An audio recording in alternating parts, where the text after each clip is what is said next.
Call the May 11th, 2026 Goshen Board of Education meeting to order at 6:00 p.m. Mr. Schenkel, can you please call the roll? Mr. West. Here. Mrs. Paprocki. Here. Mr. Rivera. Here. Mrs. Werke. Here. Mrs. Gray. Here. Do I have a motion to approve tonight's agenda as presented? So moved. Second. Bill made the motion. Melissa, second. Any discussion? Mr. Schenkel, can you please call the roll? Mr. West. Yes. Mrs. Paprocki. Yes. Mr. Rivera. Yes. Mrs. Werke. Yes. Mrs. Gray. Yes. Thank you. I'd like to call for a moment of silence at this time and ask for safety over our district as we wrap up this year.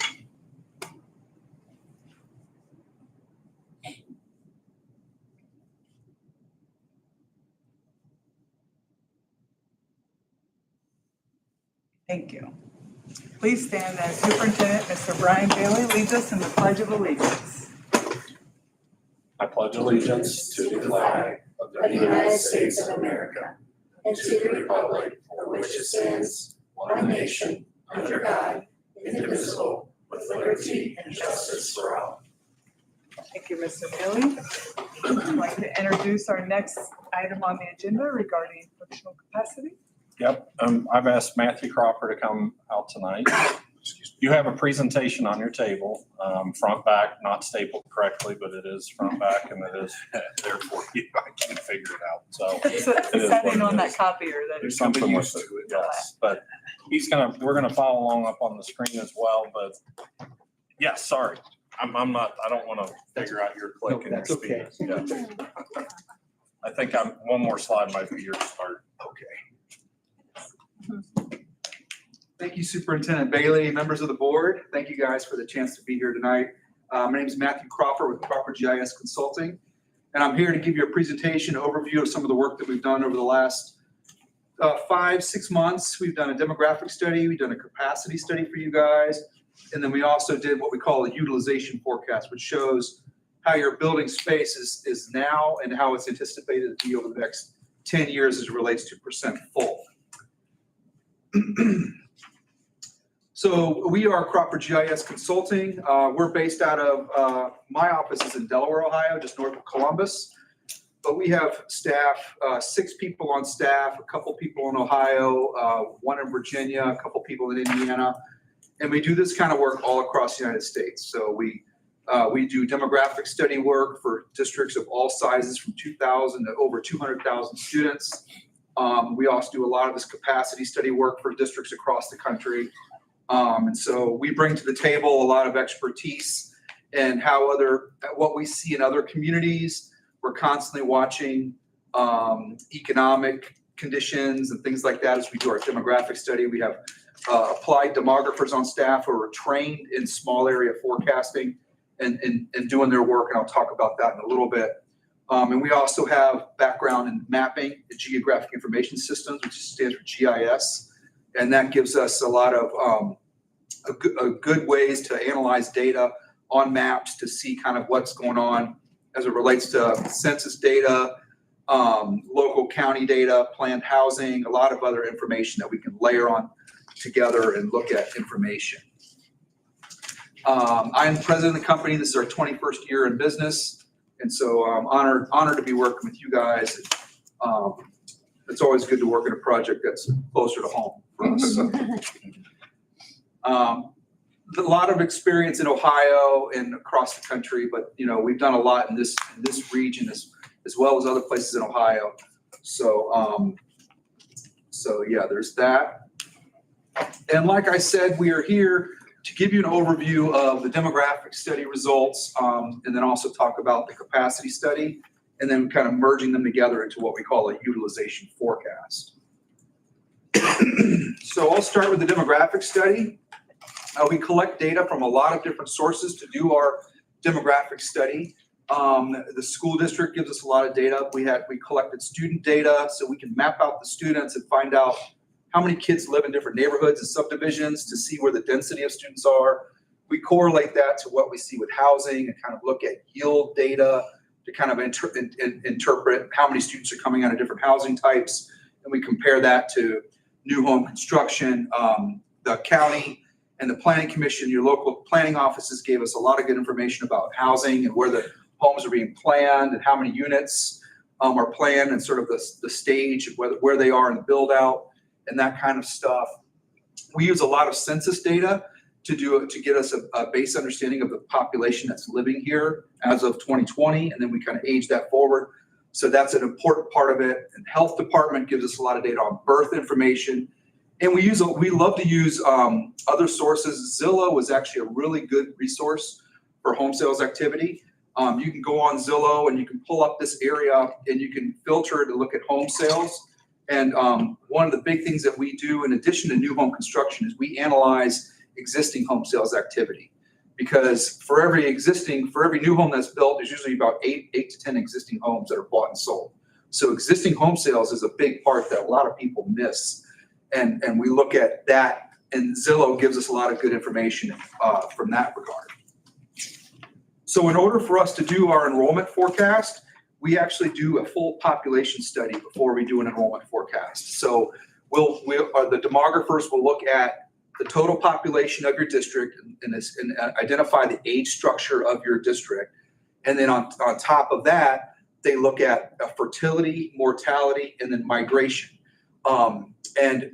Fertility, it tells us kind of where we're seeing how old your population is and relates to what the fertility rate is and what's the rate of births happening inside this area.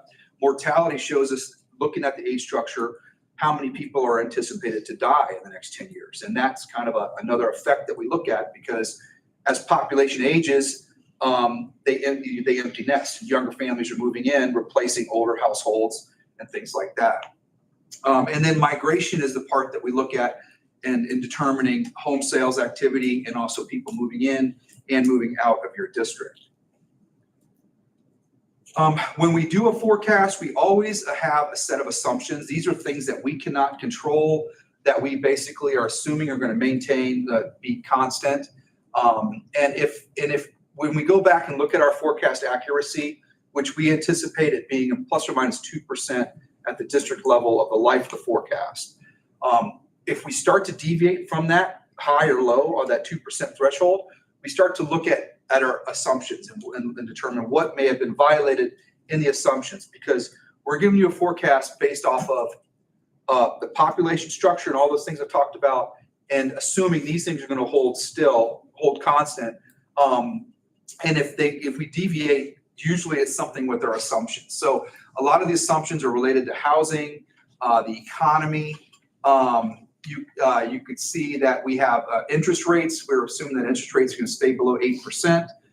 If interest rates get up at 8% or higher, what it does is just slows home sales activity. Fewer people are buying and selling homes. If that interest rate drops back down to in the threes and then the fours, it accelerates home sales activity. And so if it drops down like that, we're probably going to be too low and your enrollment's going to be higher than what we forecasted. If it goes up to the 7s and 8s and stays there, we're probably going to be above your higher than your actual enrollment. So we also looked at assuming that all of the developments are completed by 2034 that we've earmarked and identified. Other things like unemployment rates are staying constant. No big thing like what we saw in 17 with the subprime lending bust, and of course nothing like COVID and stuff like that are things that will really cause a problem with forecasts, with enrollment forecasts. Vouchers is a big thing. You know, if the state opens up more sort of open enrollment in and out of districts and things like that, that can cause an effect in our forecast. If we're doing work in Indiana, they opened up open enrollment across the district lines. And it's caused a lot more mobility in and out of district, and that's something that we've had to adjust our forecast and account for. But another one is your existing single-family unit home sales, about 430 units per year, bought and sold. That's existing and new, and that's about what we've seen over the last 3 years. So that's what we anticipate you guys are going to maintain. That's something that we really need to keep an eye on, because home sales is kind of a little laggard and a little bit slow in terms of what home sales activity. I know that there was reports out for this April home sales, and it was a 0.2% increase in home sales activity in the country. And so that we're seeing that across the U.S. and that home sales right now should be picking up a lot more than what we are seeing. So it's something we'll have to keep an eye on, but we do think that you're going to have about 430 units bought and sold every year, new and existing. This is a population pyramid. So this is kind of what we look at to determine the age structure of your district.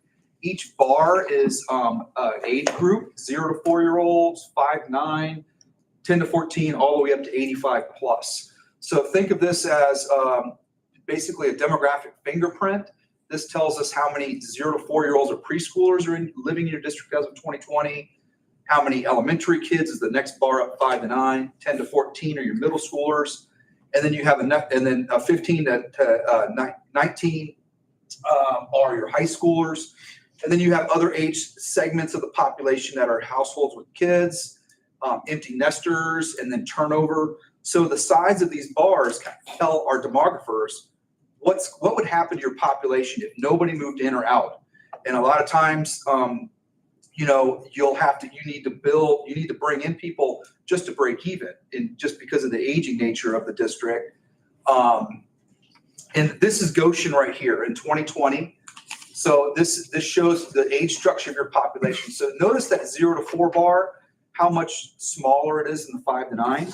So that tells us that if nobody moved in or out of Goshen starting in 2020, your enrollment would just keep dropping. You need people to move into the district just to break even and fill those bottom bars out, just to break even. And then the more people move in, then those bottom bars get bigger, and then you'll see growth, enrollment growth. And so, and we do anticipate growth in your district because there's a lot of homes being built, a lot of in-migration into your district. We also have the 2035 forecast. So you can see population's growing, but the structure of the school age area is relatively similar. More 5 to 9-year-olds coming in the next 10 years. By 2035, because we're looking also at 2025 till now. But you still have that 0 to 4 deficit, but that's brought in, that's being filled in with people moving in.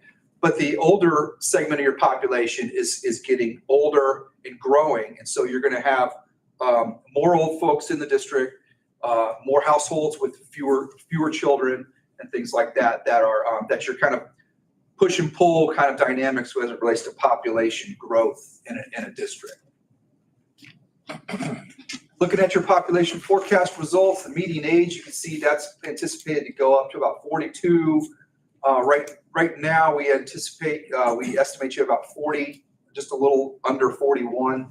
So that's not bad. It's very common, kind of like that the aging that we see in your district in relation to other districts. Births are increasing because of that's due to aging population, more turnover, and more younger families moving in, and then having babies in the area. But also deaths are going up because of the aging nature of the population. And your net migration tells us that's the factor we have for the net of people moving out versus moving in. So we had you at around 800 from 2020 till now, and you can see we ticked that up to about 1,200 and then 1,300. So with the amount of homes that are in the pipeline, we do anticipate that net migration to increase and more people to move into your district, and then eventually showing up in your schools in terms of enrollment. This is the enrollment forecast. So it's hard to see on the screen because it's a big table, but as you look at this, basically what you see in this forecast is growth, but what you have is more sustained growth in sort of a mild growth over the next 5 years, and then the 5 to 10 year period is where we're seeing an accelerated growth phase for you guys. And so if you look at your pre-K to 2 population between now and the next 5 years, we anticipate you going from about 675 this year up to about 724 in 2030, 31. And then that's going to start kind of ticking up even more as more people are moving in. Babies will start showing up in school, and enrollments, your pre-K to 2 enrollments forecasted to top out at 755 in the next 10 years. That may sustain and may keep growing, but after 10 years, but 755 is where we see the end of the period. Your 3rd through 5th grade population as well is pretty stable over the next 5 years, only going up by about 20 to 30. But then we do see that ticking up at a pretty decent clip because of what's in your elementary schools are starting to age in your 3rd through 5th grade population. Your middle school is, again, a relatively stable, 595 this year, going up to 641 by 2930. And then that's going to keep ticking up to about 714. And then your high school is the one segment that has more stability. We show that at somewhere in the 700s through the life of the forecast, right around 700, ending at about 731, a little bit below what you have right now. But one of the things with the high school is that shows, you can see the growth in the 3rd through 5th grade, 6th through 8th grade. And then this is a 10-year forecast for your high school. I think if you looked at a 15-year forecast for the high school, that would start going back up because those other elementary middle age cohorts are aging into your high schools. I think it's important too, as you guys look at that, and we've talked about it, JVS numbers are not in that because these are ODE numbers that we talked about. So you've got 120, 130 somewhere in there JVS kids that are going out to joint vocational. So that's why that number probably, as we talk about high school numbers, those are pulled out of that. Yeah. Assuming that sustains.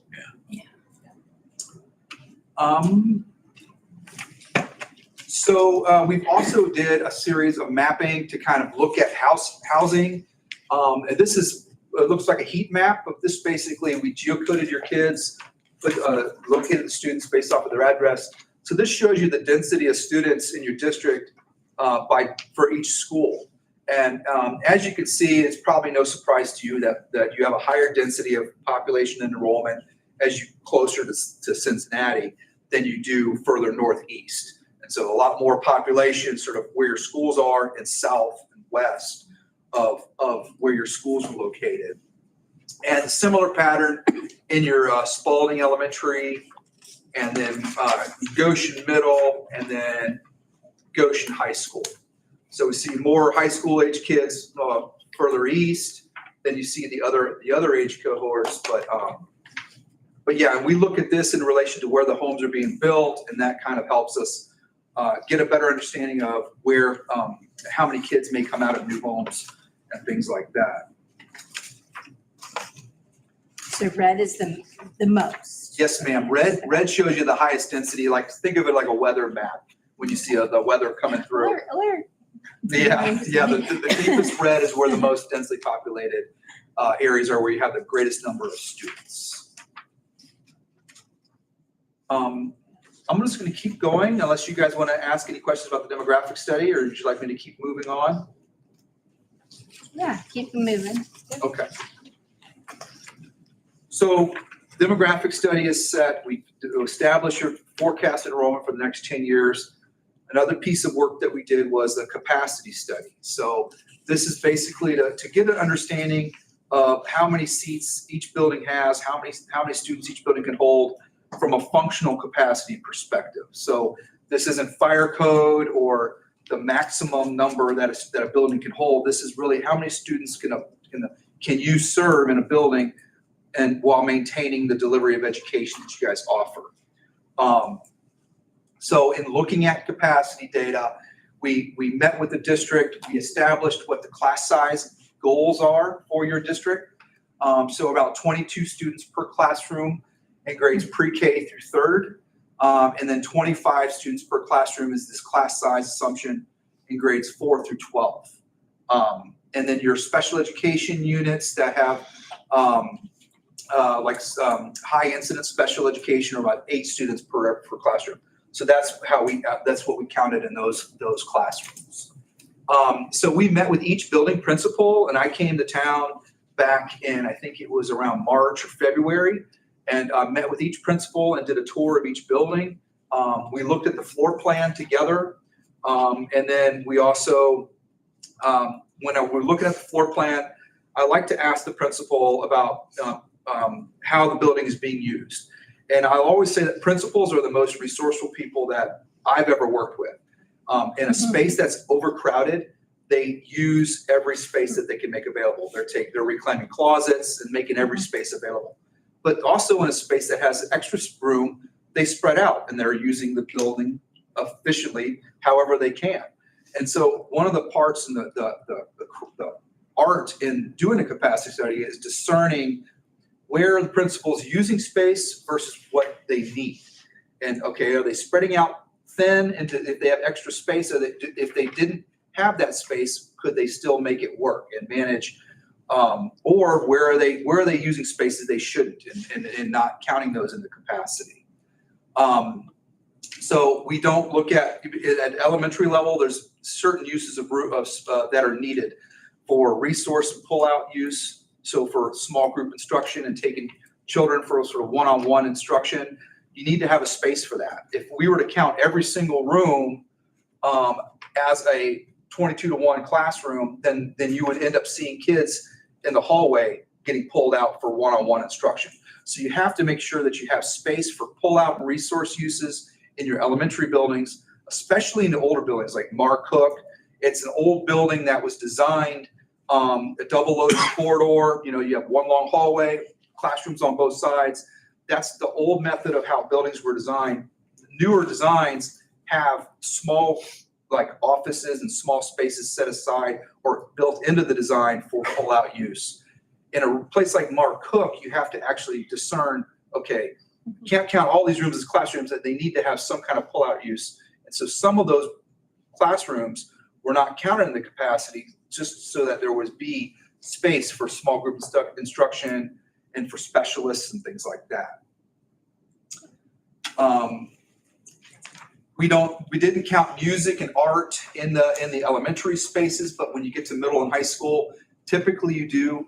When we look at middle and high school spaces, we really, if it's a general size classroom, we'll count it as a classroom. But if it's like a chorus room and it has sort of the theater seating, and it's not a place that you can imagine having a history class in there or something like that, we don't count that in the capacity.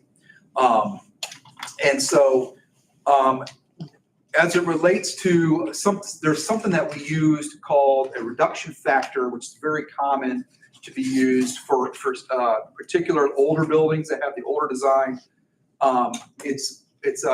We use a 15% reduction factor for your middle school. So once we counted all of your spaces in your middle school and applied the student to teacher ratio, we looked at the total, and then we back off that number a little bit, because there are uneven class sizes at middle school and high school. So the different courses that are offered have different varying class sizes.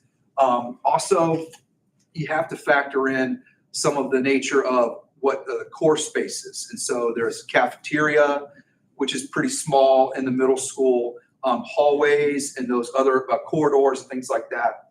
It's typically best practice to see a reduction factor applied once you calculate a total capacity. So we took 15% off the top of the middle school to account for sort of that the nature of how middle school and high school works. Middle school also and high school, students travel to the teacher, so that between periods there's a lot of mobility and movement in between from class to class. Where at elementary school, kids stay put. They pretty much have their classroom. So you also have some construction happening at Mark Hook, and so we did a before and after construction capacity. So this shows you your capacities of your buildings, not accounting for that construction at Mark Hook. So looking at Spalding, we had you at 575, Goshen Middle at 637, and then Goshen High School at 766. And then if you look at, or this should say, this is after construction actually, and this, you gain 6 classrooms at Mark Hook, and so that took Mark Hook up to 746. But your other capacities stay the same because that was the only school that's getting an expansion of classroom spaces. So this kind of shows what your capacities look like. And then so after this capacity study, we then start to look at utilization. But there were some few notes before we get to that. The added media center for Mark Cook is going to add space to classrooms, but we did set aside some spaces and not count them as resource pullout. And I have those listed in detail in the capacity study. Spalding has the cafeteria was one thing that I observed was sort of a strange configuration. It's set. It's up a ramp that's like sort of behind the stage, one way in and one way out of that cafeteria. It's a very small cafeteria, and I think that does limit the number of students that building could hold. Just that's one of those examples of core capacity pretty small. So it is tight space in your cafeteria, and I know I'm probably preaching to the choir. But you guys are probably aware of the cafeteria at Spalding. But they are using storage and other spaces are being used for educational uses. For example, therapist is using a stage closet as an office. And so there's the building is used at its maximum capacity, and they're leveraging every space they can in that school. They took half the teacher's lounge away for a classroom because they needed more space. You do have some mobiles out there, but the mobiles are not counted in our capacity.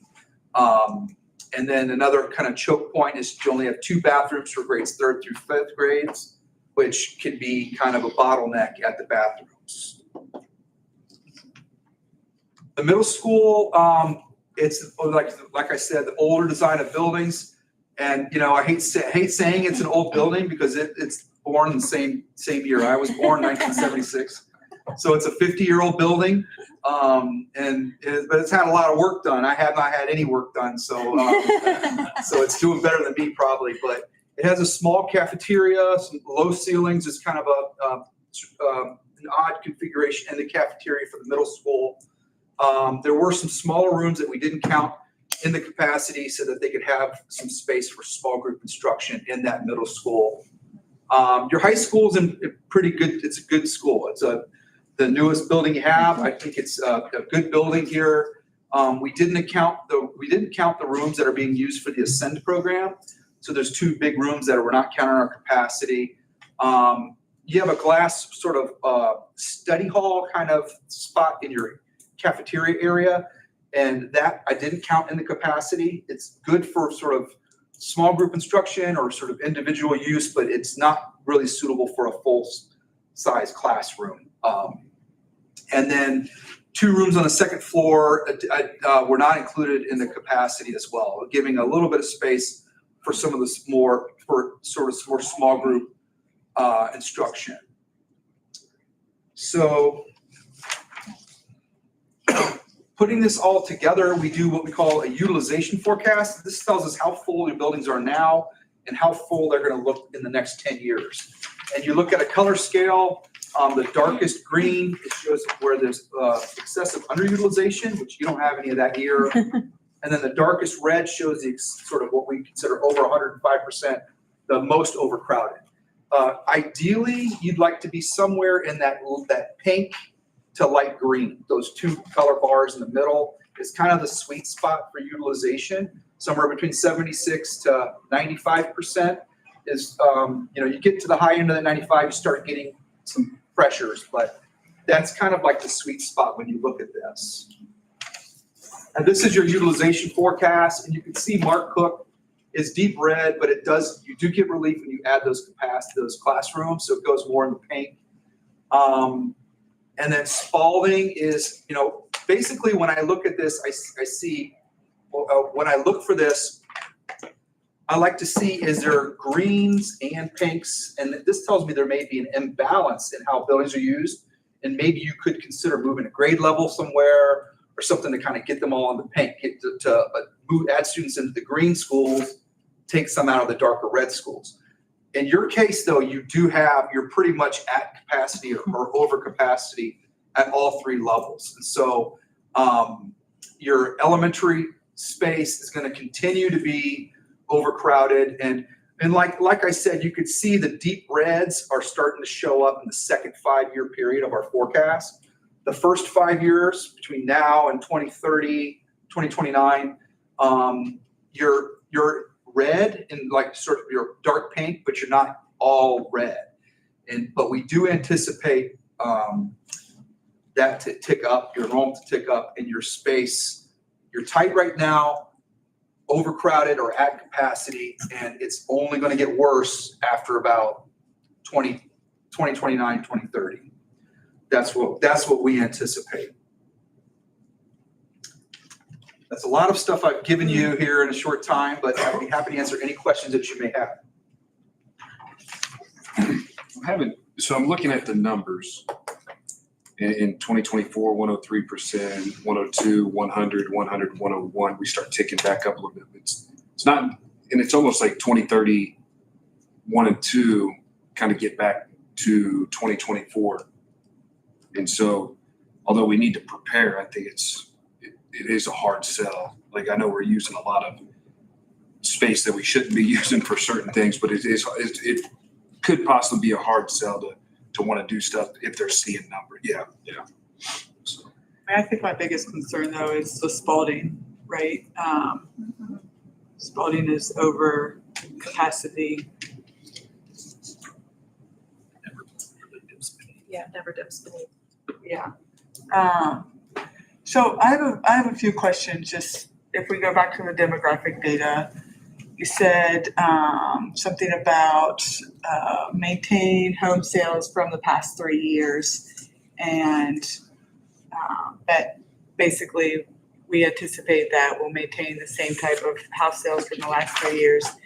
And the country has gone up this year 2.5%. I think that's what you said. Is there ever a time where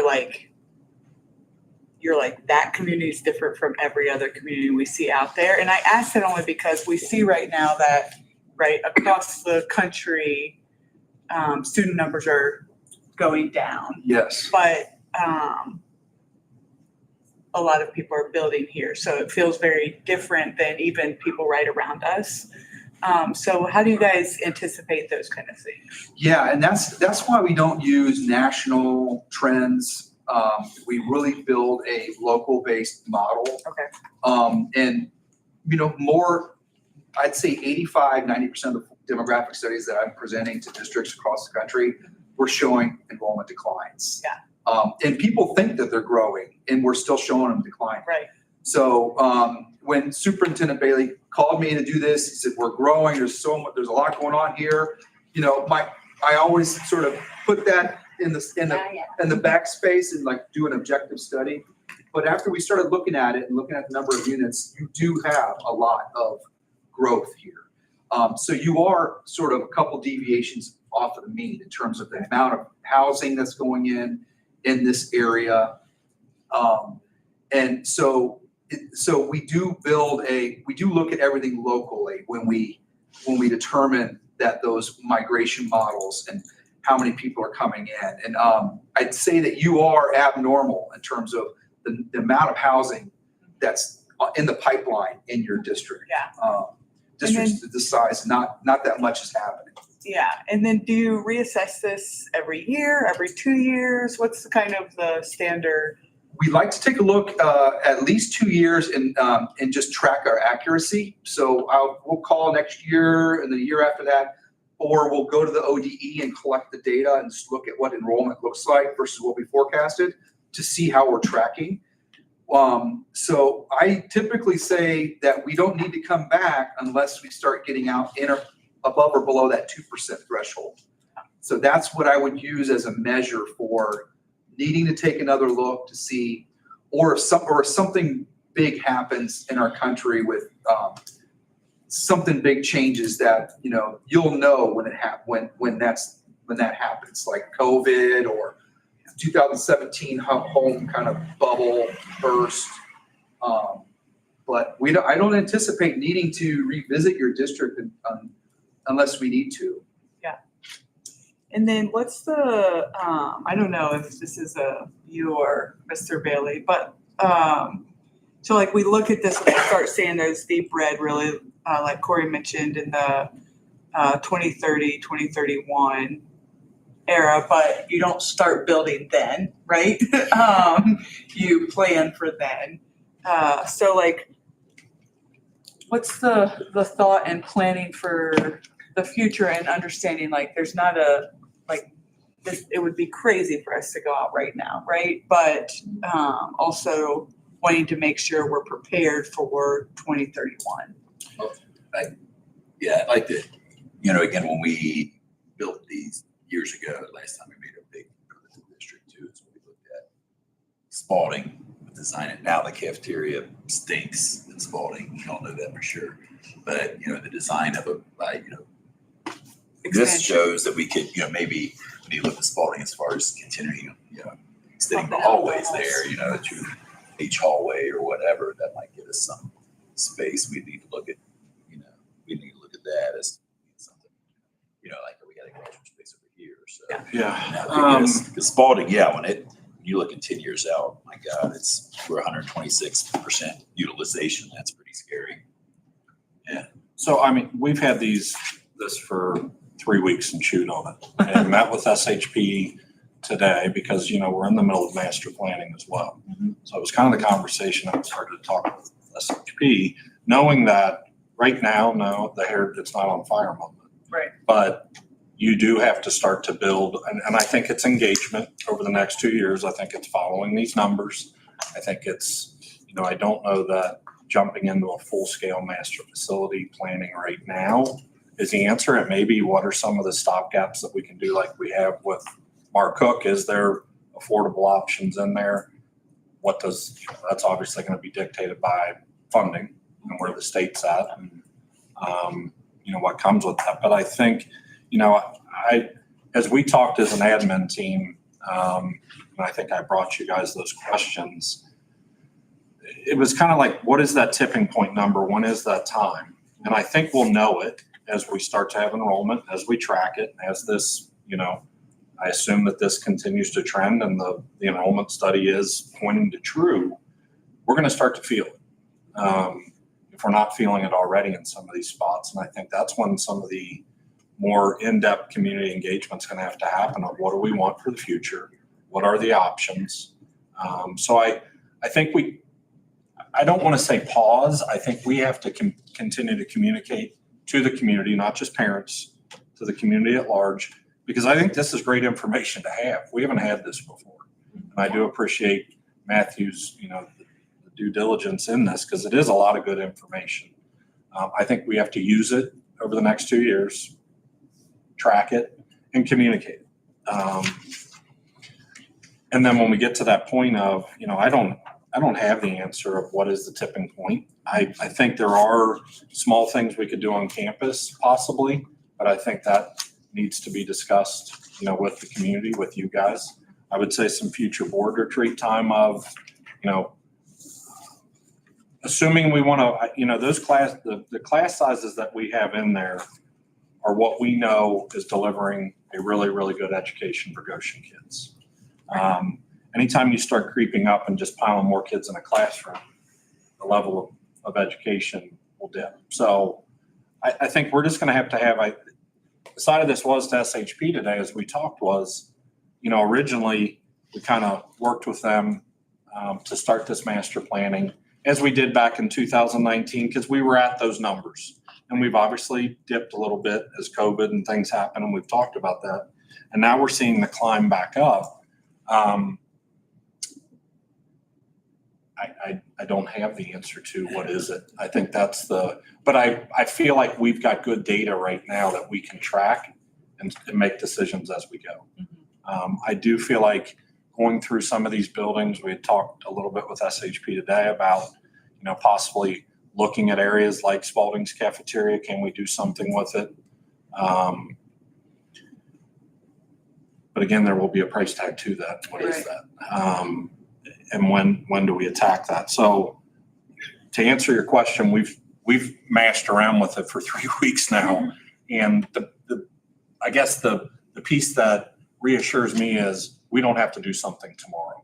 Right. We've got a little bit of time to work through this, see how this happens, and engage the community along the way. Well, we have to see where this whole state funding We do as stuff well. goes, right? Yes. I mean, that's good. That's a huge part to all of It this. is.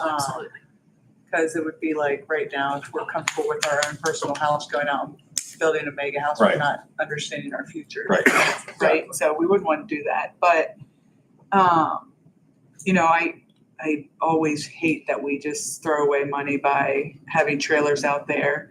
And I just don't think it's ideal for our district in general. But keeping a close eye on Spalding, I think, is really important for us as a district. It is. As soon as we understand what the state funding model is going to look like. Right. And just, you know, in general with property taxes and everything else. Yeah, I like that we have some, breathe a little better in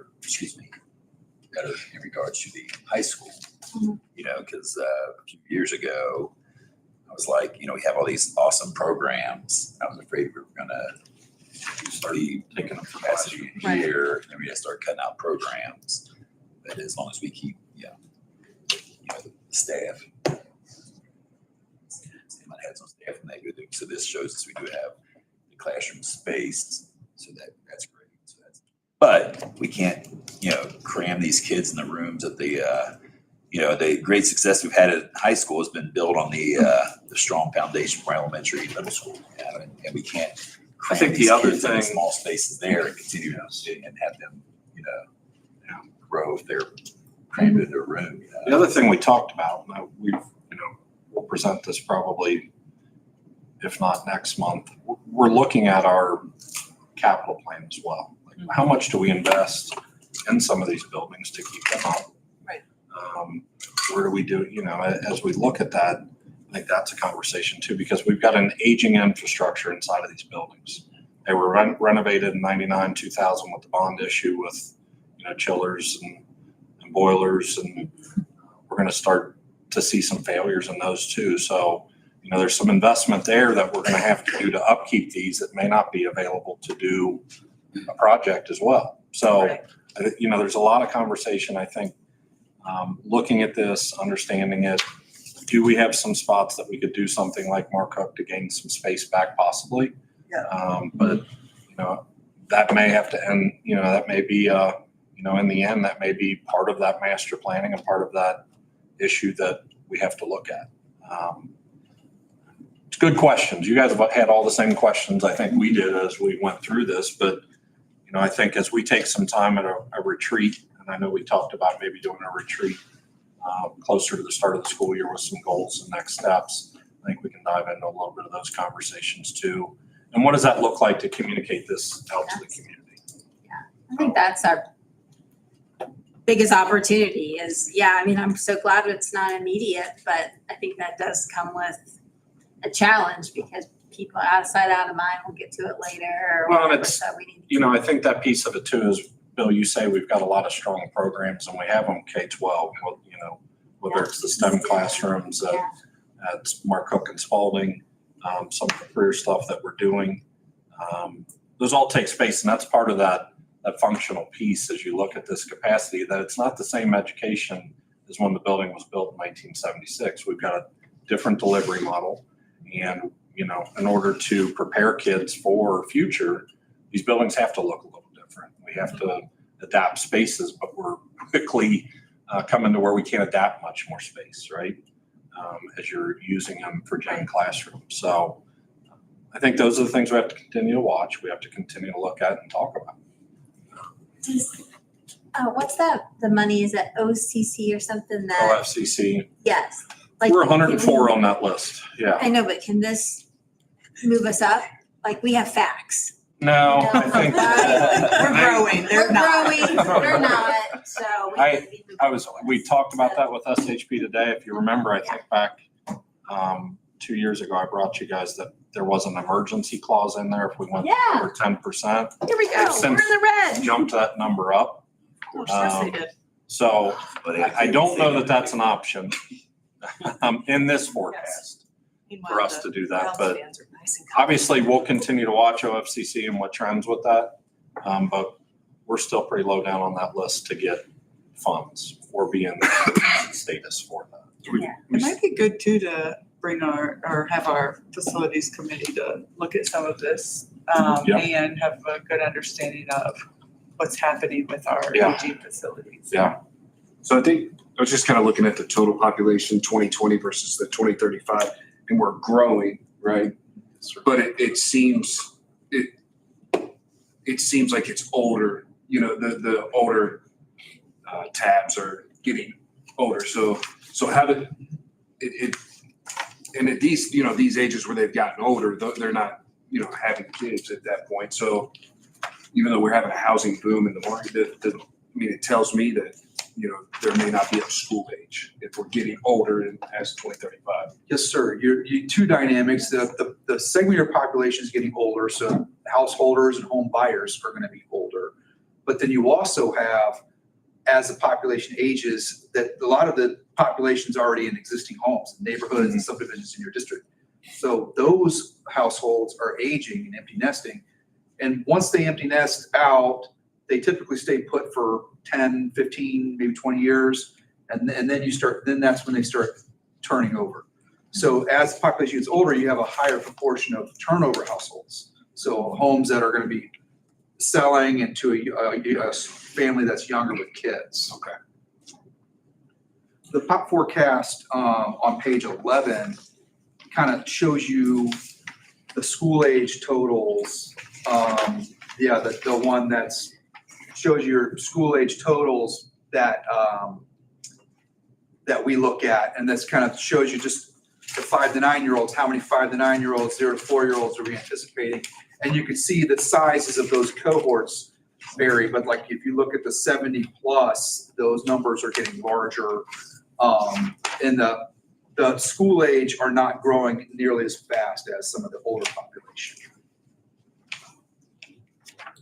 It'll just be interesting to see I'm really interested in the 2-year assessment, right? To see what happens with the housing boom that's happening right here in our community, right? To see does it end up being younger families? And as we know, as a nation, right, people are having less babies. More people are staying single or just not having children. So seeing what happens in our community with that housing boom. Yeah, housing in your area, single family detached home is yielding somewhere around 0.4 to 0.7 students per unit. So your single sort of suburban home on a half acre lot or a quarter acre lot, 0.4 to 0.7. When you look at apartments are more like 0.1 to 0.2. And but it depends. If it's a Section 8 or lower income, that can be up much higher. But a lot of people always assume, there's a house here, there's going to be 2 kids in every single house. And everybody always over assumes how many kids are coming out of housing. When you look at the big picture, it's usually around 0.4. If you look at a whole subdivision, 0.4 to 0.7 per unit when you do the math on a whole large number of units. Yeah, it's really interesting to look at because I kind of psychologically did the thing, right? I drove through watch all this house go up and I'm like, oh gosh. Yeah. But then you look at this and realize, some of those won't necessarily have children or, I think the other side too, that, obviously we stay in constant communication with the township. Yeah. The moratorium's been lifted and we'll see what comes out of that. This is based on everything plus Eagles Nest built out. So anything before that, nothing new. So we'll just have to keep an eye on coming out of this moratorium, if there's any new. I don't know how that'll impact some of this. It may be a conversation if a new development comes in, but I think what he's saying is we can kind of base 0.4 on a new development. So if there's 300 homes. Yeah. Well, plus or minus 20% of that 430 number is kind of like where Yep. you. Yep. You go above or below 20% of that annual home sales, that's where it starts to tip the up or down off of our assumptions. So if they decide we're adding 5 more developments in our community, we should probably. Yeah, I mean, another one, like Oh, yeah. 50 to 100 units that we haven't anticipated isn't as concerned, but if the 500 unit development gets approved and comes in here, that'd be something to perk your ears and take a look at. Okay. Is that 0.4 to 0.7 kids, is that like an Ohio number? Does it matter, like if you're East Coast, does it? Well, we do pupil yield studies all over the country, but no, that's actually more like a Goshen, That's a Goshen specific to number. Yes, ma'am. Is that higher than Um, average? If you had an average, national average? No, actually yields out of housing, the student yields are relatively consistent to the price point of the home and the size of the home. So we do see a lot of commonalities in how many kids come out of the home types. This is I really was helpful. just thinking like, yeah, if you were, I don't know, yeah, a bunch of, what I want to say, professional careers, doctors or something like that, then they might not have as many children. They don't have time. They have money for them, I guess they get a nanny, but I don't know. I was just curious, like if it, how the, I guess, yeah, the income level. You have a lot of those in this area too, doctors and lawyers and stuff like that. Good sort of variety of professions living in the community. So I do appreciate all this data, and you guys are gonna look at this and think about it probably in a different way overnight. You're gonna go. So we'll obviously continue to talk about this. I do think, as we put a board retreat together, we take a look at this and as we continue to talk about it with SHP and our team, as we evaluate, see numbers, see where we're at, we'll be able to have this to go back to. And, in talking to Matthew, if we have things come up, he's at a phone call away to talk about it with us too. So if we're seeing something different. So it's great that you guys made that decision as a board, have him come in and do this study for us and we'll use it over the next few years. Yeah. Thank you. Yeah. Thank you. It's an honor to work with you guys. Absolutely. Any additional questions? Good. One more. So when you do your, like, say you do your 2-year look back, just to kind of see how accurate have you been, or what do you see the historical numbers? The last couple of years, we've been tracking a little above actual enrollment, but we're typically right around like 0.1. Okay. So like we're typically within a couple of years, we're really good. And I think I'd say the next 5 years are a lot more certain than the second 5 because so much can happen in a 10-year period. Yeah. But yeah, so typically we're within 1 percentage point or point below 1% within the first and second year. That's what I would expect. Pretty incredible. Yeah. We like to hear Hope that. so. Yeah. We're gonna hope you're right. Yeah, I hope so. Yes. Thank you. Thank you. Thank you, guys. Thank you. Thank you. All right, moving on to old business facilities update, Mr. Bailey. Yeah, just wanted to give you guys a quick update on Mark Cook is underway, and if you can see left and then look right, Mr. Smith tried to put a little art project together here. He did a very good job. They're moving on that. I mean, so you've got that's kind of looking at the back standing coming in from Mark Cook. That'd be looking at basically looking at the treasurer's office wall, what used to be. They blocked it in. This one is basically standing probably where Tom's office was, kind of in that corner, looking in towards where Teresa's office used to be, the little kitchen, my office, Todd's office, that's all opened up. That's where all those intervention spaces will be. Those are the door frames laying on the ground there to be put in. This one, I think, is looking probably from that's at Tom's office, looking the other way. So a lot shaping up in there. They demoed quick and have got to work on the masonry side. And I think the steel header was supposed to be started this week to open up the bathrooms have been opened and got it out. And now they're working to open that. If you remember that space up kind of where the purple is up there on the right-hand side of the picture where it opens up back into the alcove, into the bathroom. So that's a big structural steel project to keep that wall going. So that's supposed to start happening this week. So again, we had the timeline that Kramer Feldman gave us of handoff August 4th. So we haven't heard anything different. So I feel pretty good that we're on pace to finish that one up and have it open for the first day of school. Wait, I forget, what's happening to Tom's office? It becomes OTPT. Oh, okay. So they're changing the door vicinity Oh. on it so that you can have more usable wall space there for some OTPT storage and whatnot. Yeah, makes sense. I think that was it. Yep. Questions on that? It's moving along. Great progress. I think you've all been through what we moved to. I say that it's, great space. We're excited to start having some staff up there and some PD as we go, and we're settling in. Got your glass wall yet? Not yet. That is, we found that some of that, what is it, supply chain stuff and manufacturing it's a real thing. So it is being manufactured as we speak, and we'll get in there soon. So, but it's not stopping us from doing business. It's a nice space, but I am really excited to see what we have in store for kids, because this will be great this week. It was great for our And you finance. saw it gained us, and you saw it gained us 150 kids of space. So money well spent.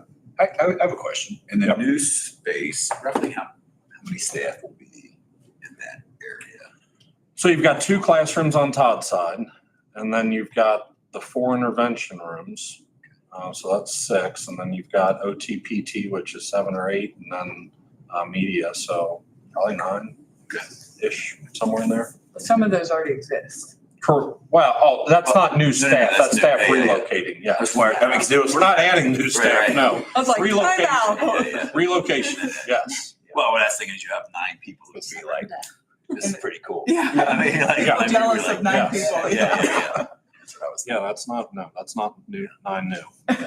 Relocating. Not right now. And I think we've talked a little bit, she will have a little bit of swing space in her building right now because of that Yeah. freeing up. And it'll, as you see that study, it'll eventually fill up. But, right now we've kind of set up to have a little bit of space there for some staff meetings and that too. So, good, Great, thanks. great. Any other questions? Right, moving on to new business A, public participation. Mrs. Scherzinger, do we have anyone sign up for public participation?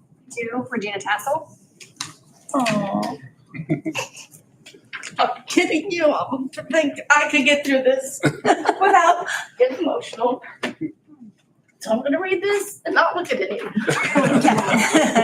you. We won't look at you. Hold on. Oh. Got my tissue. Okay. should I read Sorry, my part? yes. Okay, hold on, I have to, That's Regina, I'm gonna read my part that I'm supposed to. This all. Oh, okay. Give you some time. Yeah. Each person addressing the board will give his or her name. If several people wish to speak, each person will be allotted 3 minutes until the total time of 30 minutes is used. During that period, no person may speak twice until all who desire to speak have had the opportunity to do so. Persons desiring more time should follow the procedure of the board to be placed on a regular agenda item, as a regular agenda item. The period of public participation may be exceeded by the vote of the majority of the Board of Education. Regina, you now have the floor. Great. Okay. We moved to Snow Lake Township in July of 2020. And after researching our options, we made the decision to open Eliza and Goshen Middle School for 7th grade. Sorry. It was truly the best decision for her education. She was immediately put into the advanced classes, and her classmates welcomed her with open arms, partially due to a request to Lorenza and Miranda from Mr. Dietrich. And she has since been surrounded by a great group of friends. As Proverbs 27:17 states, as iron sharpens iron, so one person sharpens another. Those advanced classes allowed her to begin high school level classes in 8th grade and continue to take advantage of the myriad of academic offerings Goshen High School has. She has become a well-rounded individual because of the opportunity to participate in athletics, academic quiz team, marching band, National Honor Society, and various community service events. Some of her greatest influences within the district have been Kurt Dietrich, Kelly Royal, Kelly Mann, Gary Mance, Gloria Settlemeyer, Todd Hammond, and Shelby Elder. We cannot be more grateful. We began here during the COVID lockdown, and I attended the first in-person school board meeting after COVID in the spring or early summer 2021. I was the only person in the audience, and I remember telling you that I attended board meetings at our former district, and I assured you that I wasn't here to complain about anything or to speak. I just wanted to stay informed of what's happening in the district, and you probably thought I was crazy. I believe this is the first and only meeting in which I've spoken publicly. In these past 5 years, I've only missed a handful of meetings, but I want to say that it has given me the opportunity to see how much you as a board and administration care for the students, the staff, and the Goshen community. I know that every decision you make is made in the best interest of our kids. This district has high academic achievements, demonstrates great fiscal responsibility, and contributes meaningfully to the Goshen community. I have literally had a front row seat to observe this. Like Deborah says, one of the best parts is seeing the student achievement presentations from preschoolers to high school students, as well as the passion of our teachers and building administrators. Since Eliza will graduate next week, and we do not live in the school district, this will be our last board meeting, so I wanted to take the chance just to say a very heartfelt thank you. Can we clap?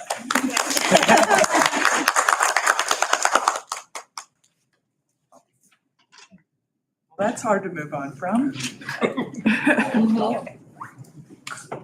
I gotta follow that. Gracious. Yeah, maybe Todd luck, should have Todd. went first. Maybe. Thank you, Regina. I mean, that was awesome. I mean, for me personally to hear that, sitting out here up too, thinking about it, like, it's great that you have that kind of impact. So awesome. Okay. Treasurer's report. Well, we're getting down to the end here on this year, so we'll try to get in and look at this and see how we're doing.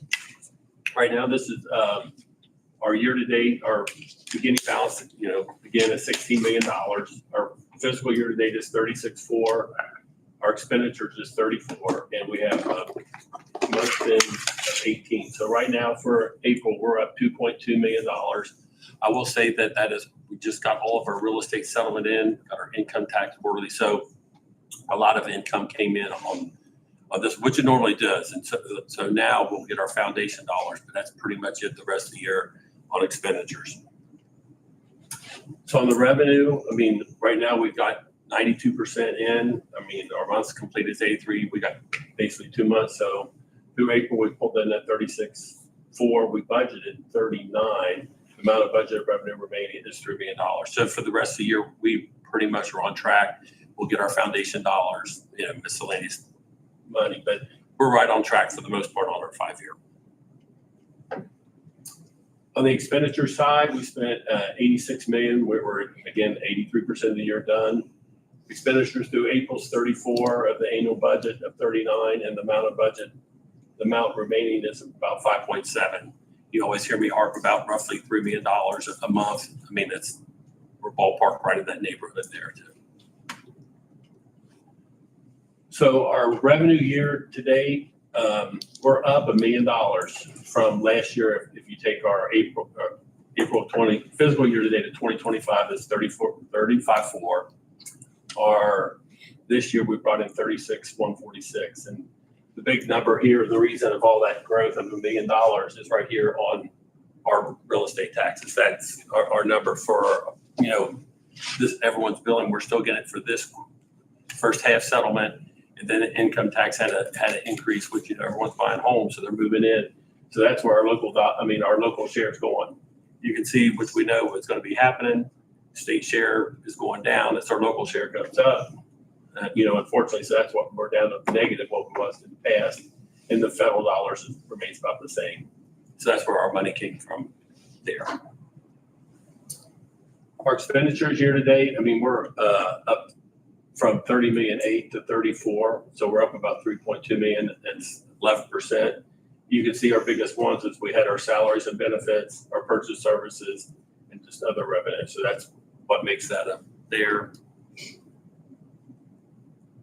And then projected here, we're trending right now off of our estimates at roughly 846 above on revenues in the black. So hopefully that trend will continue there, and we'll go the next month, next school year.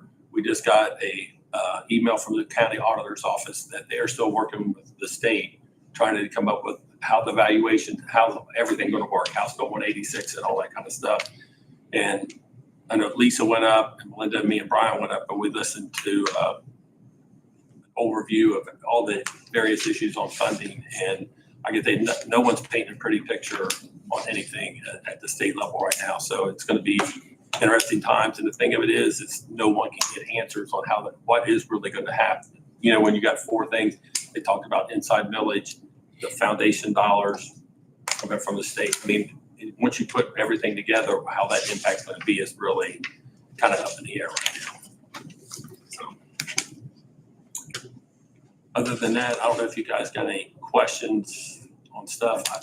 I do want to just piggyback one quick thing, and I apologize for making this go on the enrollment and working on facilities and that sort of thing. You know, our enrollment numbers and getting space is one thing, but one of the things that, like, working with Troy is that when something goes down now, if we're looking at old buildings, or what's our plan? You know, you'd hate to say, all right, we're going out and put, say, $2 million in a roof, and then a couple years later, we're like, well, let's tear that building down because it's 80 years old. And Yeah. so that's a lot of things, like, you know, when they've talked about maybe getting the facilities committee together, that might be something that, I mean, I'm not saying instantly, but I mean, that is one thing that, you know, we don't want to be wasting dollars on if we can with it and plan it. So that makes sense. Thank you for sharing that. Thanks for fixing those bar charts too. You can thank Mr. Bailey. He's like, I don't want to hear Bill complain about these bar charts. They are awful. They don't look the same, but they look. That's okay. Close enough. That's They look better. Yeah. It's better than it being looking like I a couldn't fix the 50% staple, increase, but and I it's fixed like the bar 5%. I know, the staple was just a setting on the You copy. have to come in one day. I hit every step. Any questions for Good Mr. job. Schinkel? Thank you. You did a great job following public participation. I mean, he did say we are in the black, so, which is, We're nervous. Yeah, that's all. As of right now. yes. All right, moving on to new business, item C, financials. Do we have a motion to approve 1 through 8? I'll make the motion. Second. Go ahead. Cool. Corey got it. Okay, Lisa made the motion, Corey got the second. Any discussion? Just touch on 7 and 8, just for clarity. Yeah, 7 and 8 are just, that's our technology support to individual LLCs that do our tech support. So that's the break fix in the classroom to making sure the computers over the summer are up and going. So those are just 2 individual contracts that we do with that. They've been under Yep, contract. they've been under contract, so it's just. And we don't, speaking of technology, we don't use Canvas, right? And they got. Canvas, no, we did not have. UC does. UC does. Yes.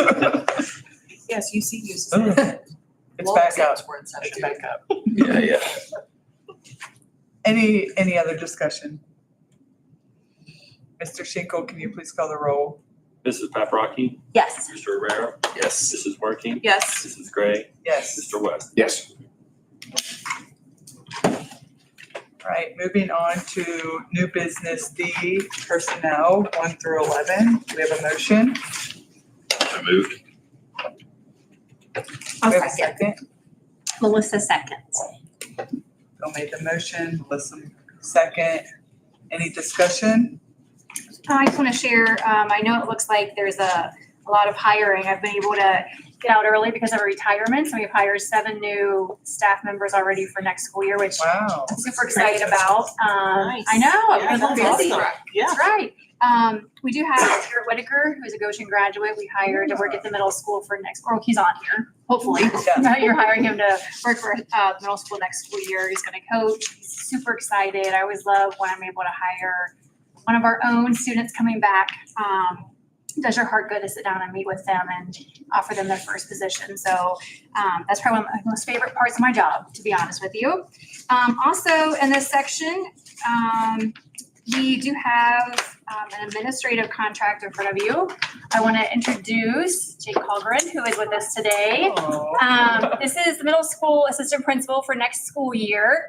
He comes to us with a lot of experience, and he's bringing some height to the middle school finally.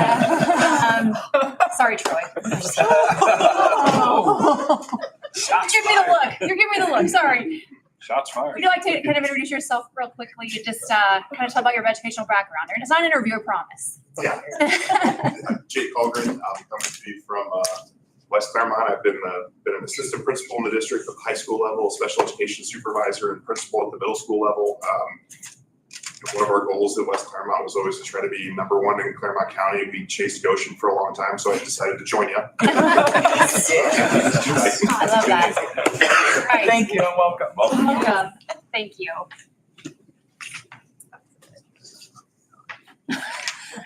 I'm sorry. Very inappropriate, I'm sure. I think that's pretty much the rest of the personnel motions, the important parts of the personnel motions for that section. Any additional discussion? Mr. Schinkel, can you please call the roll? Mr. Rivera, Yes. Mrs. Wernicke, Yes. Mrs. Gray, Yes. Mr. West. Yes. Mrs. Paprocki. Yes. All right, moving on to new business E, athletic personnel. Items 1 through 4. Do we have a motion? So moved. Second. Corey made the motion, Bill second. Any discussion?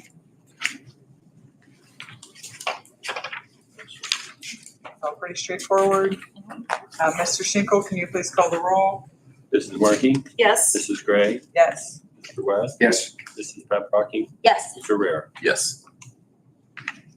Thank you. Moving on to new business F, miscellaneous. We have a motion to approve the donations, athletic camps and activities, and food standards annual compliance report. I'll make the motion. Second? Lisa made the motion. Corey, did I hear you second? Yes. Okay, Corey second. Any discussion? Thank you for the donations. Yes. Yes.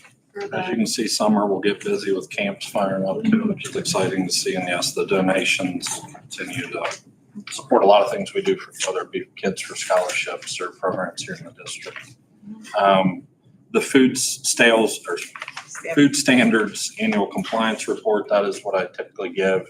It's in your packet, working with Brooke and food service, just that we're staying up to standard.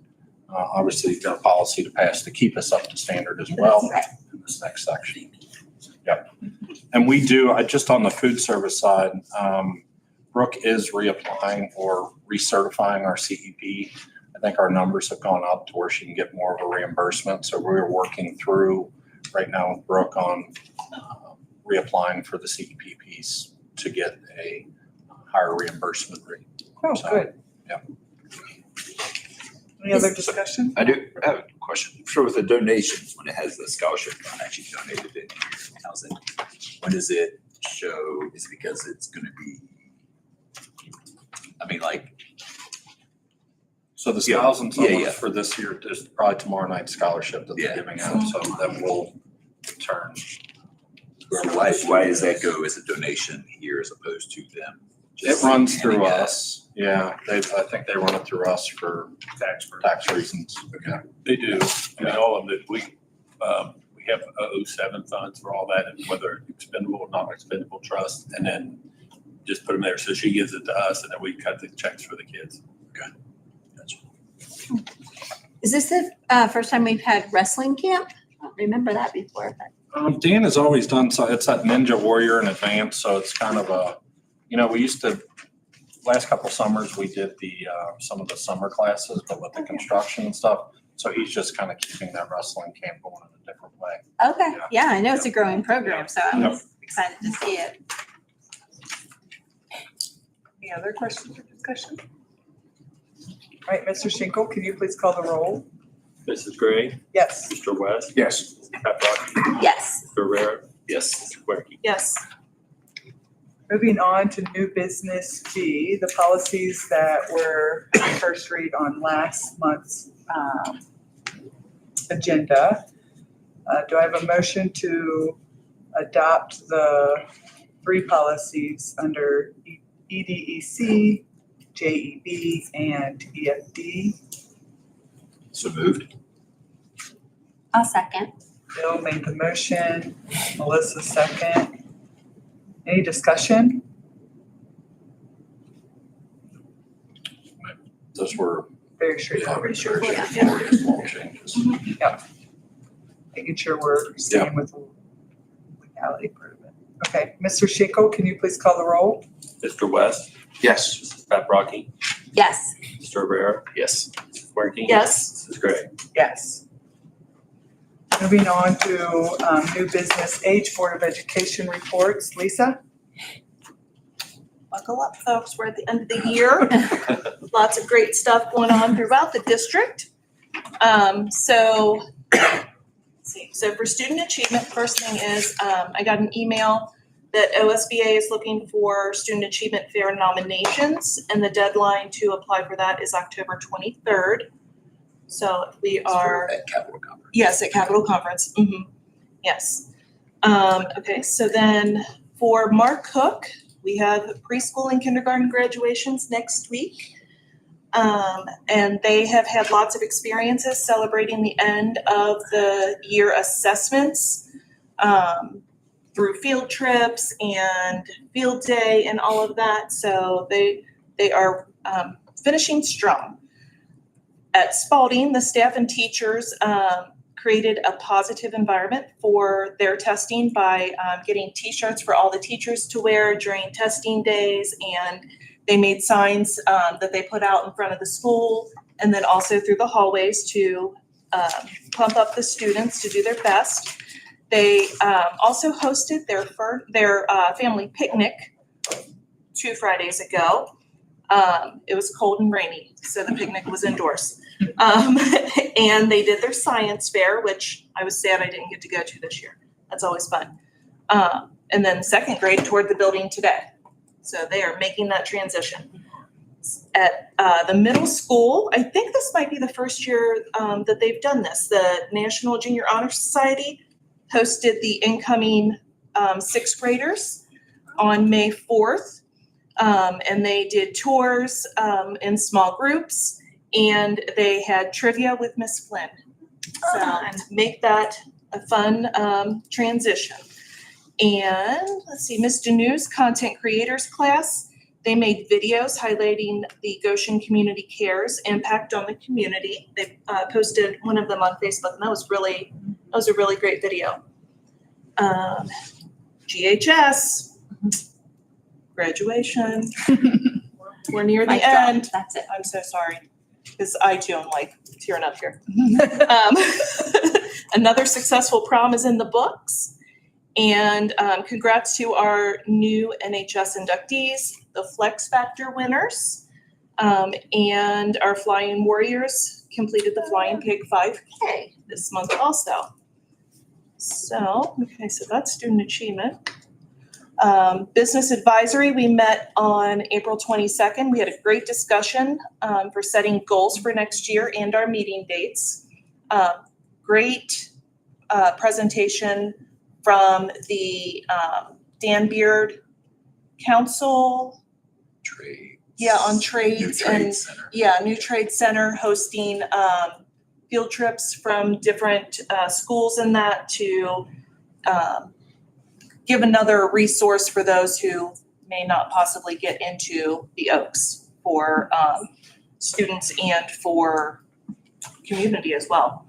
So, and the policy committee, we just approved our policies tonight. And then family wellness series last week.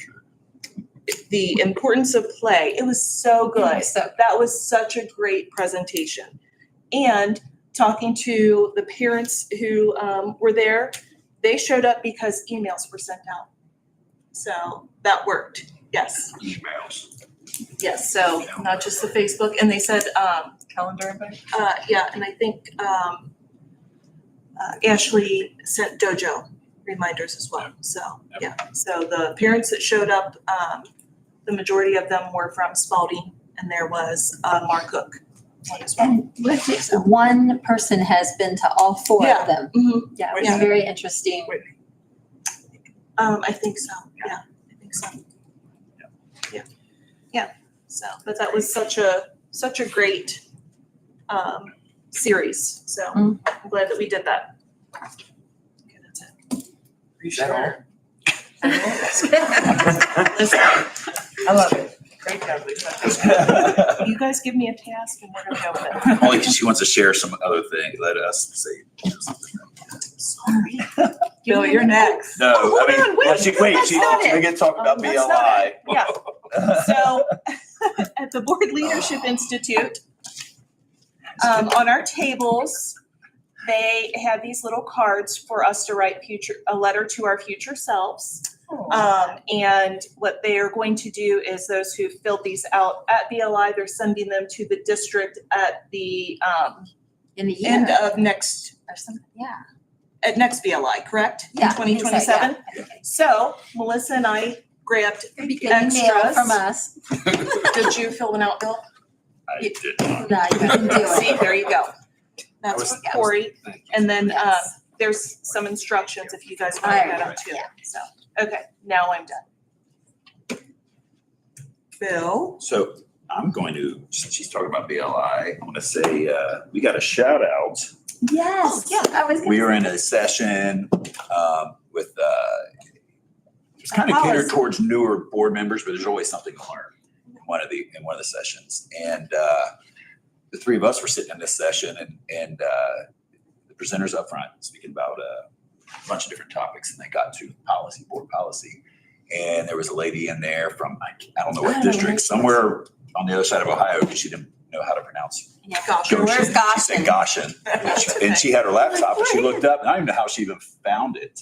But she said, I'm looking on this website and have you guys heard of, she asked the presenter, have you heard of Goshen? I'm not familiar. And we're like, hey, that's us. You know? And she's talking about our board policy and the page and then the committee and everything. And so we just kind of discussed how we do things. So, so we have two board members that are on a committee and then administrators, because some districts have like the one person from the board and the superintendent treasurer. I'm like, no, we have several buildings. We get a lot of input, and that probably what makes it go so well. And some they said we go to these things, and sometimes it's like, man, there's some dysfunctional boards out there, and dysfunctional superintendents and treasurers out there too, whatever. I mean, but the relationship that we have, I mean, it really just, we're like, I mean, it works great here. It really does. And it makes me proud to be part of this board and everything. But, okay, it's, also BLI, since I'm on that, one of the presentations was one on these 7 young ladies in this class. They're all seniors. And it was the first session I went to. And I thought there was no other session could top this. And a guy that's been on board for over 20 years, he actually is the one that said it. He said, we can lead, this is the best. There were 7 young ladies that developed this software, and it uses AI to help kids learn to read through. Now, I know we have similar programs here, because I've talked to my wife, teaches English language arts in 5th grade. I said, do you do something like this? She goes, oh, I use something. But then I said, does it do this? No. Does it do this? No. So they took some programs and then made this other thing. It's just huge. But they developed it. At first it was going to be 1 semester, and then they made it in the program the whole year. And they won at the state level, at the national level. So they went to DC with it. It was pretty amazing. But they are getting scholarships out of this. Wow. Yeah, and also they're selling it to some other districts, and they're going to, as they all go to college now, 2 of them are going to Ohio University, 2 of them are going to that school in Columbus, one's going to Marshall. That's cool. Yeah, but yeah, so they're all staying, yeah. Talking about capital, yeah. So they're staying within, they're staying close to each other. Plus everything you do online, and they already have They're going to have Zoom meetings and stuff to work on this stuff, but they're going to continue developing this as it goes on as they're in college. The high school kids? They're seniors in high school. Yeah, 7 young ladies. It was amazing. Watching it, it's just like, holy smokes. And the presentation was incredible too. I mean, they're public speaking. So of course, they presented at state level and then presented at national level. So, but they're amazing. They really are. That was pretty cool. But yeah, lots of good sessions up there. I want to keep going on and on. Good. The night that when you guys were at the wellness thing, I was at Great Oaks. We had a student recognition dinner there. We had a couple Goshen kids. Jordan Beal, she was recognized. She's in the veterinary assisting program at Live Oaks. And Nevaeh Benziger, she's in the early childhood education program at Live Oaks. So they get recognized and some scholarships and stuff. So yeah, that was good. Also, that first business advisory meeting I'd gone to was that day. That was great information and good to see what they're doing down there at the Scouts campus there. Also, Goshen Chamber recognizing our staff here last week. That was great. They also recognized volunteers a year, which is the food pantry across the street, which we speak of often. And then my favorite place to eat, Sprinkles. So they got recognized too. So I'm connected with every one of the award winners. It's pretty like the He said to eat. yeah, favorite place to eat. Well, Ice cream. Yeah. It's an important area. Yep. All right, so I'll move on. I think I might have taken longer than Lisa, so that's fine. Oh, that's okay. It wasn't as full as much information, but I just. Melissa? Okay, legislative,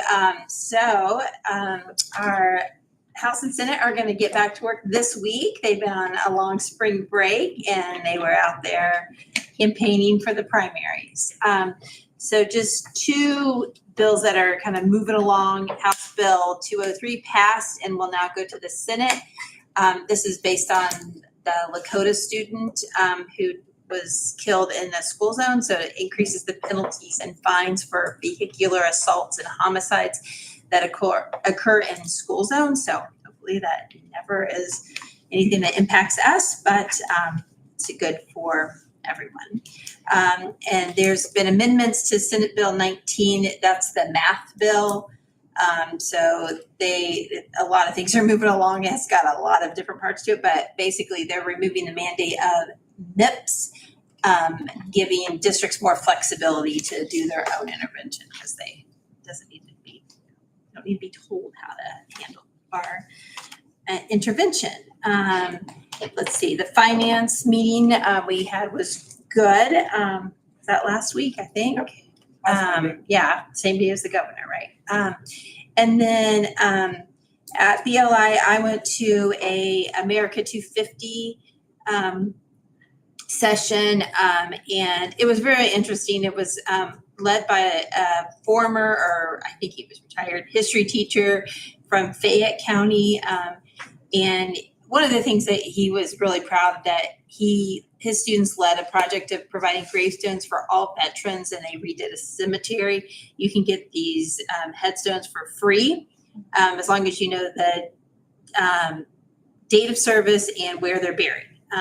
So I thought it was something that, maybe an opportunity for, a group of our students, if they're interested in, looking into local veterans and if they all have, headstones or not.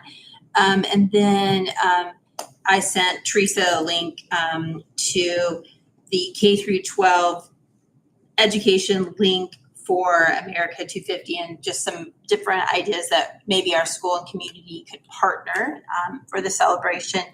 And one of the things in there is that I think it's pretty easy, but we can declare our school an America 250 school. I don't know what it gets in this, but The title. yeah. So if other people are doing it, we should do it too. And then one other session, I don't remember what it was in, but I thought it was a good idea just to keep focus on what our purpose is here, that, we're always focused on this, the students, which I know we are, and I see the district vision and mission statement there, but it was I mentioned that another district, they recite the district vision and the mission at the beginning of each of their board meetings. And I thought, well, That was the board relations session. yeah, okay. That was, that was a good one. Yeah. Yeah. Yeah, so that was, I thought, something that I don't know that I could recite it by heart. So you know what, maybe I should practice it. Practice. So, and that's it.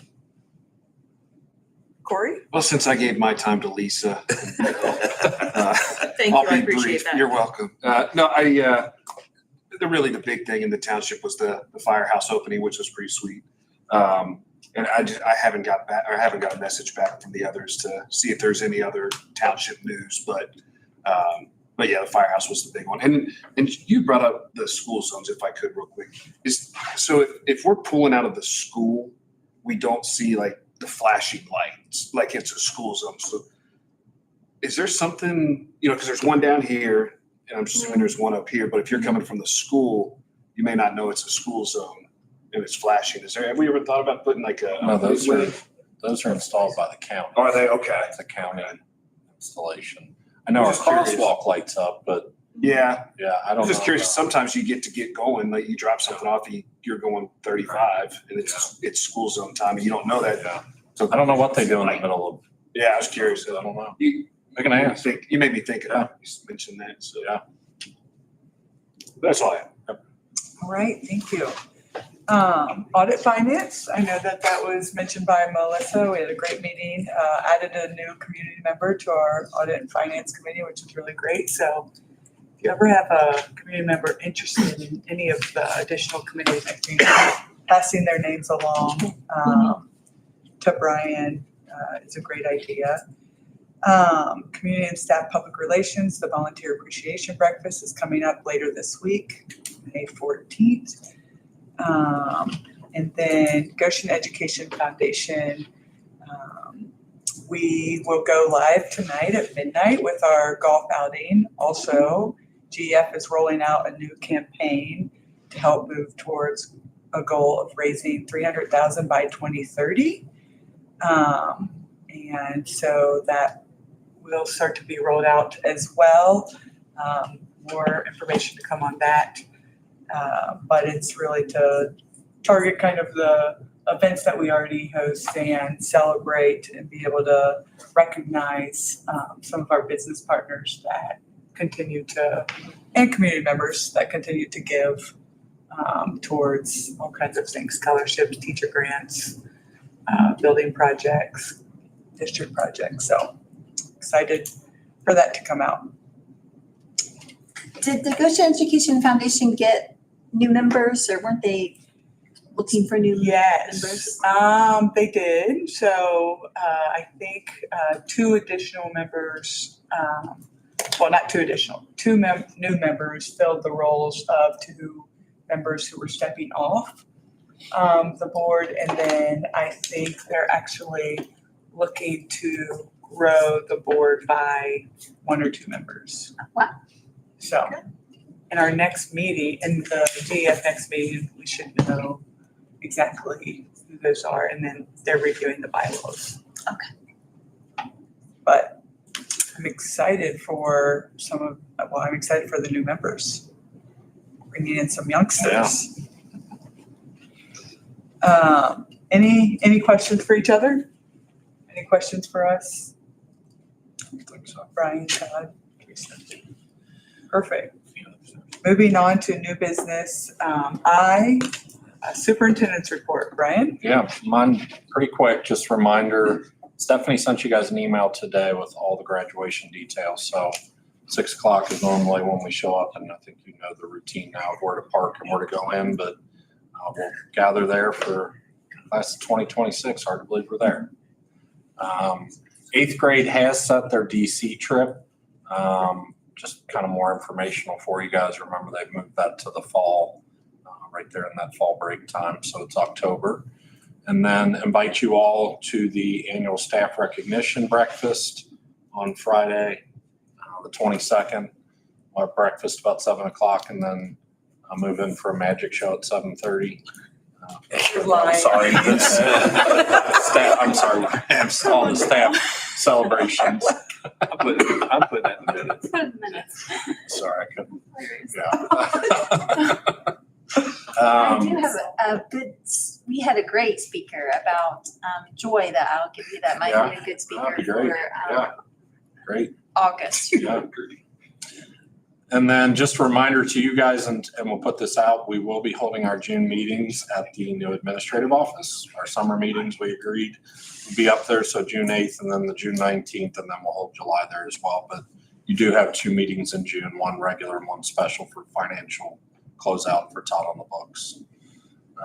And then real quick, we met with Carpenter Marty, who's doing our Safe Routes to School plan.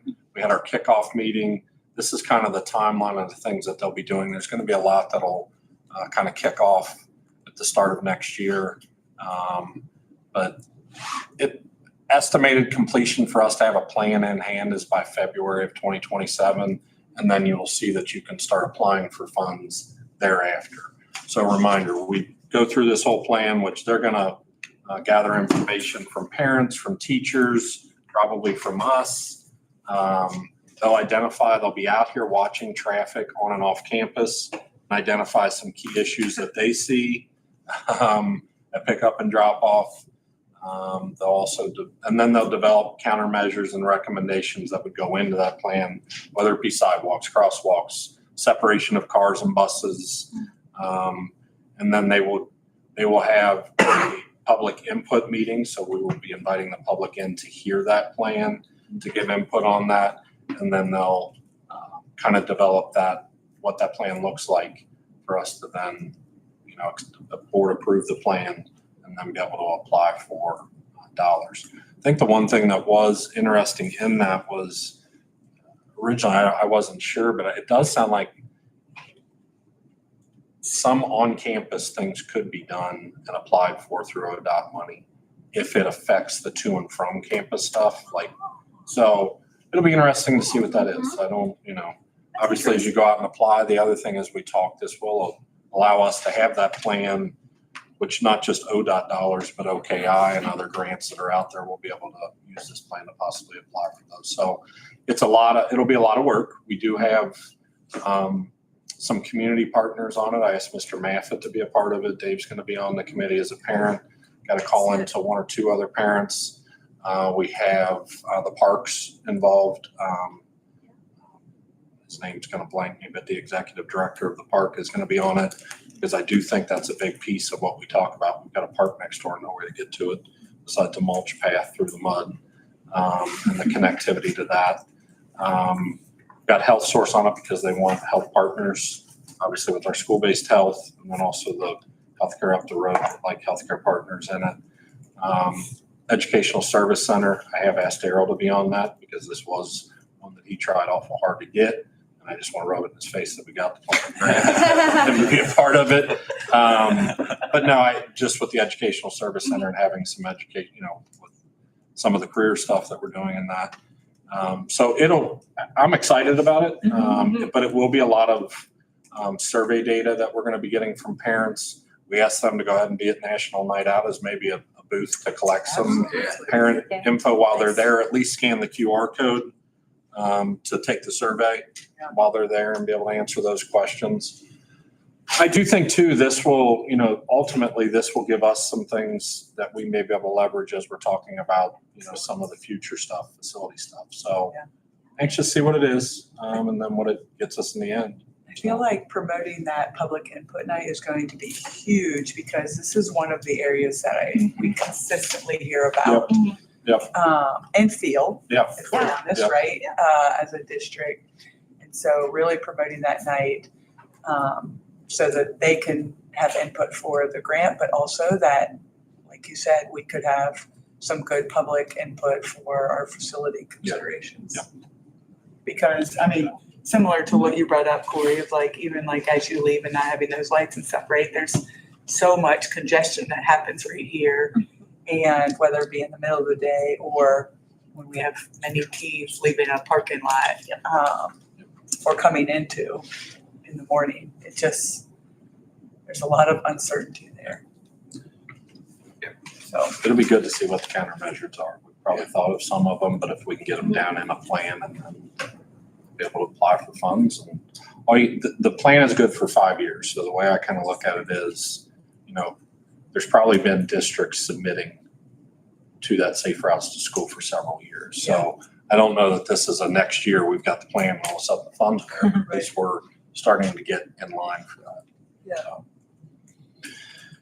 Okay, last one I had was just a reminder, and I will send out a survey tomorrow morning to you guys for the staff breakfast, and then as well as these 2 parades that are coming up, if you can be at the Memorial Day. And then the chamber is also doing a 4th of July in combination with the Faith Family and Fireworks that's been going on. So 2 parades coming up. Obviously, we'll have the band and the Memorial Day. We have a golf cart. Yeah, the golf cart. Not a bus. We got to have a bus because I got to bring the band back. But we can do something Wait, smaller. the 4th of July one? Oh, I don't know about the 4th of July one. Oh, I'm like, 4th of July I one don't will know. end here. Correct. And Yeah. and the memorial it starts here and I ends. feel like a 4th of July golf cart would be fun. Yes, there you go. I don't know the route of that one yet, but just put it on your radar if you're in town. I'll send a survey out to you guys just to get your availability for that and the breakfast on the last day of school. Okay. Other than that, I mean, I didn't do slides on it, but we've had just incredible things going on. Lisa read a lot of the student achievement stuff. Some things make Facebook, some things don't. You just see it. Right now, I've got staff putting together an end of the year. I always ask them for pictures. We talked about building our legacy, and I asked them for legacy pictures. And as you look at some of the slideshow pictures they put in, just what our staff does for kids, for each other. We're just fortunate to have people that care so much. Programs, we've got kids out doing great things, and hopefully the ones that walk out the door have a plan. If not, it's not anything short of us not trying very, very hard for them to walk out their senior year with a plan in hand. So just excited for the end of the year. Obviously, we're starting to plan for next year, with staffing and retirements and those things. But it's an exciting time of the year just to see all the fruits of labor. Test scores do come in tomorrow for ELA. Nope. Knock on wood. I'm sorry, math, science, and social studies. We did get our English as a second language results back today, and if they're anything like that, we're looking very good. So it's some really good data come in today with that population. So good stuff. But now we'll start to see if it all paid off. Focus has been there, that's for sure. You actually sparked a little something. I was able to attend, we have a UC class here in our building that's all focused around Yes. research. And we had 6 groups of individuals who presented down at UC on research that they did. It was incredible. It was groups of high school students, and you went around and you heard about all their different research projects. But the reason it made me think about it is we should definitely consider having various groups hear the presentations or look at the research, because some of them were focused on some really great topics inside of our high school that are at the center of like what students are seeing or feeling or doing. And I just thought, from a teacher perspective or administrative perspective, how you value that would be. And they apply for IRB approval and all kinds, all kinds of stuff. So They get money too. yeah, very beneficial. Is this Mr. And- Colton? Class? Yeah. Uh-huh. So I was just really, really impressed. And there were a lot of different, UC people there. Literally, we were like, make sure you want to become a Bearcat at the end of this.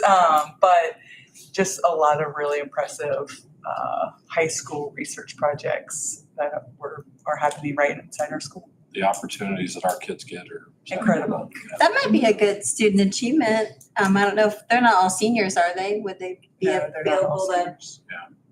I'm working some of that into my student leadership Okay. committee council. Yeah. So it's good. Yeah, absolutely. Yep. So, sorry, I just thought of that at the end and I did not share it. All right, good. That's all I had. Any questions for Brian or each other? All right, thank you. Do I have a motion to adjourn the meeting? Can I add something just real fast? Oh, Just no, super, I already super asked for a fast. motion. I was just thinking of it with the kids. You guys know I volunteer coach for basketball. Well, I always go out and watch the girls track and softball. If you get a chance, I mean, our girls softball team is the real deal. I mean, they're 24-3, I believe. I know they're top 10 in the state. They got home games this week. The first one depends on who wins the first game. So I don't know what night, but It's either gonna be Wednesday or Thursday. yeah, but if you get a chance to go see them, I mean, they got a shot to make, I mean, they really can make a run there. I mean, they're fun to watch. Good kids, so. We had some school records that are good and close to being broke, strikeouts and home runs and softball and They got 30 good. Yeah. the home run one. Yeah, Yeah, was it her record? really incredible. Yeah, I think it was, Sorry, I made. she was tied, I think several of them had 10, and then she broke it 11. Yeah, she did, she broke it, yeah. And team record, their debut. Sorry about that. No, That's a good- Yeah, that was- absolutely, good stuff. thank you. That was worth it. Recognize it. Oh, and then the treasure. Do I have a motion to adjourn the meeting? So moved. Corey made the motion, second? I'll second. Lisa, second. Any discussion? Mr. Shinkle, can you please call the roll?